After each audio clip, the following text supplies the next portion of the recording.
Здравствуйте, это актуальное интервью. Я Татьяна Черемкина. В студии директор агентства недвижимости Анастасия Николаевна Тимонани. Здравствуйте. Здравствуйте, Татьяна. Для многих купить, обменять квартиру, стать участником ипотечного кредитования, вот за этими словами, какой-то определенный отрезок жизни, который ставит довольно сложный вопрос квартирный. И вот давайте поговорим с вами об этом. Если оценивать прошедший год, уходящий год, скажем, да, то каковы тенденции развития рынка недвижимости в республике?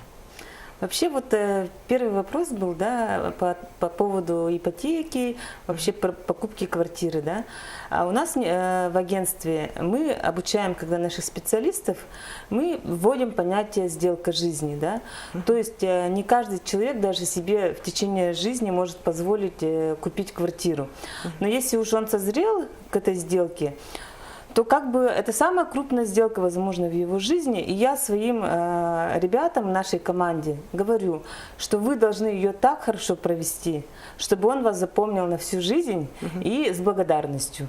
Это наш показатель качества услуг и профессионализма, да. Это что касается сделки жизни. А вообще, если брать рынок недвижимости в этот год, то он более-менее стабилизировался. И если сравнивать с 2014 годом, наше агентство работает 5-й год, поэтому у нас есть с чем сравнивать. 2014 год очень активный был. И, к концу 2014 года из-за финансового кризиса, из-за цен на нефть и прочих ставок рефинансирования и других факторов начался такой, скажем, кризис, да. Но я бы не совсем сказала бы, что это кризис, а наоборот сказала бы, что мы вернулись в реальность. До этого мы жили, ориентируясь на некий мыльный пузырь в отношении недвижимости. Цены постоянно росли. И вот он дошел до своего предела, лопнул и потихоньку возвращается к реальности. То есть цены сейчас у нас близки к реальности. И, в принципе, покупать, продавать сейчас уже нормально, я считаю. Сейчас осенне-зимний период, особенно перед Новым годом, наверное, самое такое время, когда люди совершают сделки с недвижимостью, самое активное время. А скажите, пожалуйста, будет ли какое-то существенное изменение цен на рынке недвижимости после Нового года? Да, действительно, сейчас идет активный сезон. Обычно он продолжается с начала осени и до конца года. Обычно в недвижимости рынок никогда не затихает, но именно этот период самый активный. Если говорить о следующем годе, то тенденция в общей массе недвижимости к снижению сохранится, но она будет выборочная, да? То есть актуальная недвижимость, ликвидная недвижимость в хороших домах, в центре города, 1-2-комнатные квартиры, они, я думаю, в цене не потеряют, потому что основная масса людей хотят жить в центре, хотят купить квартиру в хорошем доме, с хорошей инфраструктурой, и поэтому такие квартиры, они всегда в спросе, да? А что касается неликвида, это может быть какие-то старые дома, да, хрущевки, КПД. КПД не все там старые, но старые дома, да. Они даже ближе к центру могут немножко терять в цене. И также терять в цене будут, наверное, большие квартиры с большой квадратурой, с хорошим ремонтом, которые очень дорого продаются. Сейчас в нашей в этой реальности уже не до роскоши, да, и люди уже пытаются экономить, и поэтому, и чтобы не потерять и в коммуналке, большая площадь, расходы на коммуналку, налоги на имущество, да, поэтому уже люди выбирают более реальные варианты. Анастасия, если есть желание сэкономить, то в какой сезон лучше все-таки производить куплю жилья? На самом деле сейчас оптимальное время, чтобы покупать. Но я вообще хочу сказать, если вы покупаете для себя, для жизни, никогда не надо откладывать на потом. да, потому что если рынок поменяется по цене, например, покупки, то может поменяться в условиях ипотеки. Если у нас сейчас вот квартира в основном в ипотеку получается, тут какой-то некий баланс. То есть должно быть оптимально все. И ставки на ипотеку, и цены на недвижимость. Вот и они сейчас более-менее на хорошем уровне совпадают. Поэтому мне кажется, сейчас покупать оптимально, тем более можно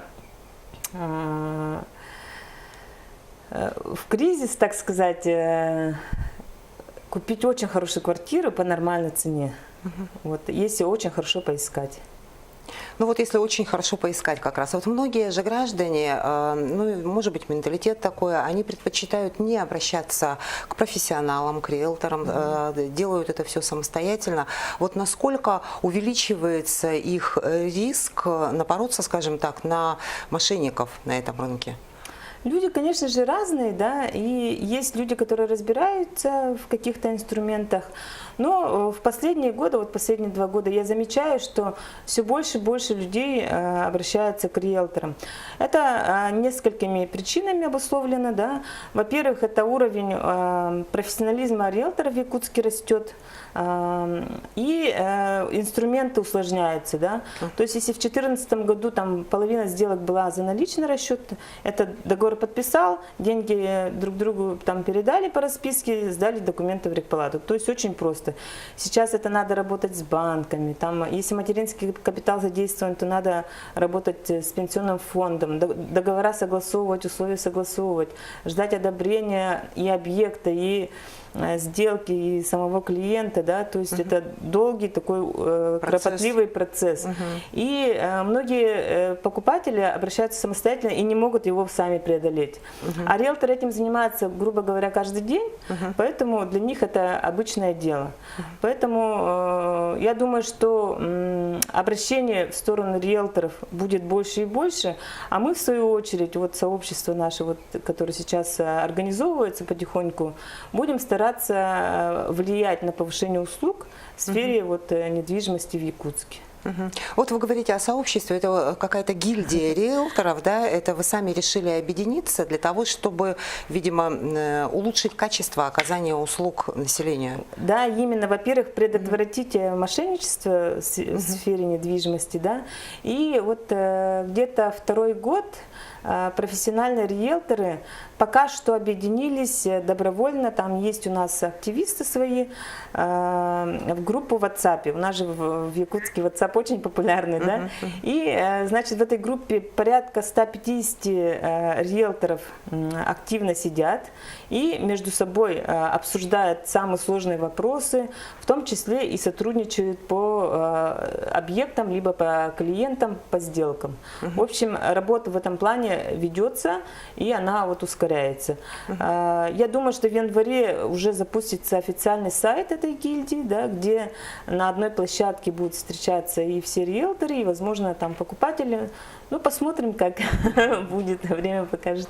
Анастасия, вот так как любого практикующего юриста многие называют адвокатом, так и любого человека, который вдруг решил вам помочь купить, обменять или продать квартиру, называет себя риэлтором. Вот на что нужно прежде всего гражданам обращать внимание, когда он обращается в определенную риэлторскую, скажем, контору, в риэлторское агентство? Я здесь не буду там что-то, ну, как бы придумывать новое. Это, конечно же, рекомендации каких-то друзей, знакомых, да. К нам 50% клиентов приходят именно по рекомендациям.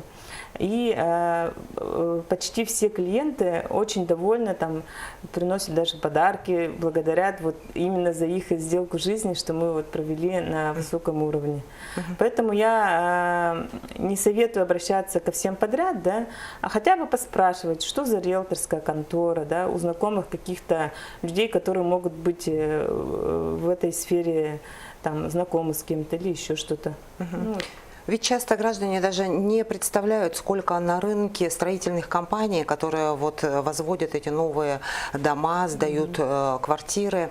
Ну, наверное, вот риэлторы как раз в полной мере обладают всей этой информацией о добросовестных застройщиках, о тех застройщиках, которым впоследствии возникает очень много вопросов. Так ведь?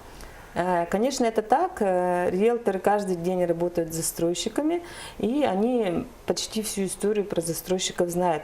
Но тут тоже невозможно риэлтору как бы 100% прогарантировать, потому что у нас ситуация на рынке все равно нестабильная. И один день застройщик был как бы стабильным, да, а тут вдруг у него возникли какие-то трудности, причины, и он там, например, затянул строительство, да, а риэлтор там год назад говорил, что это нормальный застройщик. Такие ситуации тоже могут быть. Но у нас есть несколько очень хороших застройщиков, которые работают очень долго, и они прямо вот активно ведут деятельность именно на стабильность, на долгосрочную перспективу. Я вот, например, думаю, что вот молодые застройщики, которые вот в прошлом году начали строительство, они же в условиях как бы этой реальности кризиса начали, да, и, возможно, они вот в будущем станут хорошими застройщиками. То есть у них уже возник такой определенный иммунитет, да? Да, я думаю, что они уже как бы с иммунитетом немножко сложнее тем, которые начали даже, возможно, в 2014-2013 годах, потому что они привыкли, что вот рынок очень активный, люди активно все покупают? Да, без разбора практически покупают. Было такое, действительно. Поэтому они, может быть, немножко и подхромнули. Но у кого есть запас прочности, те за счет каких-то там дополнительных средств или за счет своих вливаний, да, могут вот из этих трудных ситуаций выбраться. Это вот у нас наблюдается, вот кто как вот среагировал именно на 2015 год. Скажите, а какой из способов варианты оплаты за жилье сейчас, сегодня наиболее популярен? При покупке При покупке квартиры, да? Конечно же, это сейчас ипотека. В основном это ипотека Сбербанка. Я вот очень как бы восхищаюсь, даже можно сказать, политикой последних лет этого банка, потому что они идут навстречу прогрессу, даже сказать, развитию. Они передали часть полномочий по оформлению ипотеки от своих специалистов к риэлторам. То есть сейчас профессиональные риэлторы, как партнеры Сбербанка России, они оформляют ипотеку. И за этим банком потянулись и другие банки. Конечно, они увидели, что это выгодно. Во-первых, освобождаются руки специалистов. Спасибо вам большое за это интервью. Еще раз напомню, что гостем в студии была директор агентства недвижимости Анастасия Николаевна Тимонани. На этом мы заканчиваем. Всего доброго.